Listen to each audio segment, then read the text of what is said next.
I am Thorin, son of Thrain, son of Thror, king under the mountain. I return, cried Thorin. All leapt to their feet. The master of the town sprang from his great chair. But none rose in greater surprise than the raft-men of the elves who were sitting at the lower end of the hall. Pressing forward before the master's table, they cried, "These are prisoners of our king that have escaped, wandering vagabond dwarves that could not give any good account of themselves, sneaking through the woods and molesting people." "Is this true?" asked the master. "It is true that we were wrongfully waylaid by the Elven King and imprisoned without cause as we journeyed back to our own land," answered Thorin.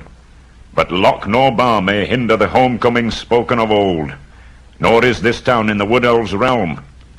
I speak to the master of the town of the Men of Lake, not to the raft-men of the king." Then the master hesitated and looked from one to the other. People were shouting inside the hall and outside it. The quays were thronged with hurrying feet. Some began to sing snatches of old songs concerning the return of the king under the mountain. That it was Thror's grandson, not Thror himself, that had come back did not bother them at all. Others took up the song, and it rolled loud and high over the lake. The king beneath the mountains, the king of carven stone, the lord of silver fountains, shall come into his own. The wood shall wave on mountains, and grass beneath the sun. His wealth shall flow in fountains, and the rivers golden run. The stream shall run in gladness, the lake shall shine and burn, all sorrow fail and sadness at the mountain king's return. The master saw there was nothing else for it but to obey the general clamour, for the moment at any rate, and to pretend to believe that Thorin was what he said. So he gave up to him his own great chair. Soon afterwards, the other dwarves were brought into the town amid scenes of astonishing enthusiasm.